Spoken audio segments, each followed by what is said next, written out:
کیوں نہ بولتے ان کی بچپن کی سہیلی یوں اچانک اتنے عرصے بعد بازار میں جو مل گئی. اب ایسا تو ہونا ہی تھا.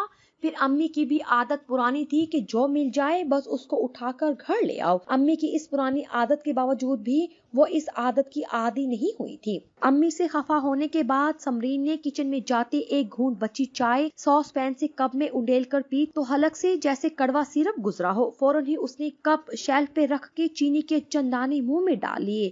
اچھا تو تبھی وہ اتنا برا منہ بنائے پی رہے تھے. مجھ سے اتنی پتی ڈل گئی تھی. شکر ہے آنٹی نے چائے نہیں پی. ہائے لیکن وہ بیچارے اتنی کڑوی چائے کیسے پی گئے. مجھ سے تو نگلی ہی نہیں جا رہی. پتہ نہیں میں نے ان بیچاروں سے کون سا بدلہ. جاننے کے بعد تو اس کی چہرے پر پریشانی کے تاثرات ابھرنے لگے. پھر ان دونوں کی فنی سی شکل یاد آنے پر وہ کھلکھلا کر ہنستی. بہت برا ہوا ان بیچاروں کے ساتھ. رکشہ جناح کالونی کے باہر جا کر رکا تھا. امی اور سمرین موبائل میسج پر لکھا ایڈریس تلاش کرنے لگی. امی آپ کو آج ہی آنا تھا. دیکھیں موسم کتنا خراب ہو رہا ہے. سمرین نے ایک نظر بادلوں سے ڈھکے آسمان پر ڈالی اور پھر خاصی فکر مندی سے بولی. وہ گھر سے اب تک اور راستے میں بھی امی کو مختلف بہانے بنا بنا کر ٹالنے کی کوشش کرتی رہی اور یہ آخری کوشش بھی جیسے رائے گاہ چلی گئی. نہیں ہوگا موسم خراب اور بارش اتنی جلدی نہیں آئے گی. امی مطمئن سے انداز سے بولتی سڑک پر چلتی رہی. سمرین اب گھر نہ ملنے کی دل ہی دل میں دعا کرنے لگی مگر شاید قسمت کا آج ان کے ہاں جانا منظور ہی تھا. تبھی امی کے قدم کالے رنگ کے آہنی گیٹ کے سامنے جا کر رکے تو سمرین کے قدموں کو بھی وہی بریک لگ گئی. ڈور بیل دینے کے بعد گیٹ فوراً ہی کھل گیا. اذان بلو جینز ٹی شرٹ میں ملبوس استقبالیہ مسکرا رہا تھا. سمرین نے احساس ندامت سے پلکیں جھکا لی. اپنی بنائی چائے یک لخت ہی اسے یاد آ گئی. امی اور سمرین اس کے تعاقب میں چلنے لگے. اس نے ڈرائنگ روم کھول کر ان دونوں کو وہاں بٹھا دیا اور خود باہر نکل گیا. سمرین نے نگاہ اٹھا کر ڈرائنگ روم کے چاروں طرف گھمائی. صاف ستھرا نفیس سے انداز میں سجا ہوا کارپیٹ، پردوں، صوفے اور کشنز کا کلر سکیم بھی بہت اچھا تھا. وہ ابھی ستائشی نظروں سے ڈرائنگ روم کا جائزہ لے رہی تھی کہ وہی نفیس نرم نقوش والا وجود دروازے سے اندر آتا دکھائی دیا. ان کے چہرے پر امی اور سمرین کو یوں اپنے ہاں دیکھ کر دلی خوشی رقص کر رہی تھی.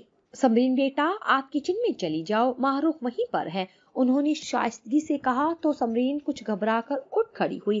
اسے تو راستہ بھی نہیں معلوم تھا. وہ پوچھنے ہی والی تھی مگر پھر وہ امی کے ساتھ گفتگو میں مصروف ہو گئی تو اسے یوں انہیں ڈسٹرب کرنا اچھا نہیں لگا. وہ خود ہی ڈرائنگ روم سے باہر نکل کر دائیں بائیں گردن گھماتی کچن تلاشنے لگی. لاؤنج میں داخل ہوتے ہی وہ اذان کو وہاں دیکھ کر جھینک گئی. وہ ٹی وی پر میچ دیکھنے میں مصروف تھا. سمرین وہی لکڑی کے دروازے کے پاس رک گئی. سمرین اندر آ جاؤ، اسے اندر سے نسوانی آواز سنائی دی تو وہ ہنوز اسی کیفیت میں زینے چڑھتی اندر کی طرف آئی. ماہ رخ نے کچن سے جھانک کر اسے اپنے پاس بلا لیا. وہ گھر کی سجاوٹ اور صفائی ستھرائی کو حسرت سے دیکھنے لگی. ماہ رخ نے خوش اخلاق سے مسکراہٹ اس کی جانب اچھالی تو وہ حیران ہوئی یہ مغرور سی لڑکی ہنستی بھی ہے. رسمن الیک سلیک کے بعد سمرین نے سر تپا نگاہ ماہ رخ پر ڈالی. وہ آج بھی اس دن کی طرح ہی اسے حیرانی ہوئی کہ وہ تو انہیں بنا بتائے آئے ہیں پھر بھی وہ اچھے سوٹ میں ملبوس ہے، بال بنے ہوئے ہیں اور کچن اور گھر کے کونے کونے سے نفاست جھلک رہی ہے. کیا ایسے بھی گھر ہوتے ہیں؟ وہ ششدر سی سوچوں میں کھڑی اسے کام کرتا دیکھتی رہی. ماہ رخ نے کیبن سے بسکٹ نکال کر پلیٹ میں رکھے. کباب، سموسے اور نگٹس فریزر سے نکال کر وہ فرائی کرنے لگی. سمرین کو ایک دم یاد آیا اس دن اس کے گھر چائے کے ساتھ کچھ رکھنے کو بھی نہیں تھا. بسکٹ اور نیمکو اس نے وقار سے کہہ کر منگوائی تھی اور یہاں اتنا سب کچھ پہلے سے موجود ہے. وہ خود سے دل ہی دل میں کہنے لگی یہ سب ریڈی میڈ ہے. سمرین نے بے ساختہ پوچھا. نہیں، یہ سب میں نے اور مامن نے مل کے بنائے ہیں. کڑاہی میں سموسے تلتے ہوئے ماہ رخ بولی اور وہ زیر ندامت وہیں جم گئی. اس نے تو کبھی امی کا ہاتھ نہیں بٹایا، گھر میں آنے والے مہمانوں کے لیے کچھ بچا کر نہیں رکھا، گھر میں آنے والے افراد کا کبھی اتنی پرجوشی سے خیر مقدم نہیں کیا، کبھی گھر کی صفائی نہیں کی، چیزیں استعمال کے بعد اپنی جگہ پہ نہیں رکھی. میں ماہ رخ کو مغرور سمجھ رہی تھی مگر آج اس کی نفاست، سگھڑ پن، اخلاق، ڈریسنگ اور والدین کے احساس کے سامنے میرا غرور مٹی کے ڈھیلے کی طرح بہک گیا. ماہ رخ سے اس کی زیادہ گفتگو نہیں ہوئی تھی. وہ مغرور نہیں تھی،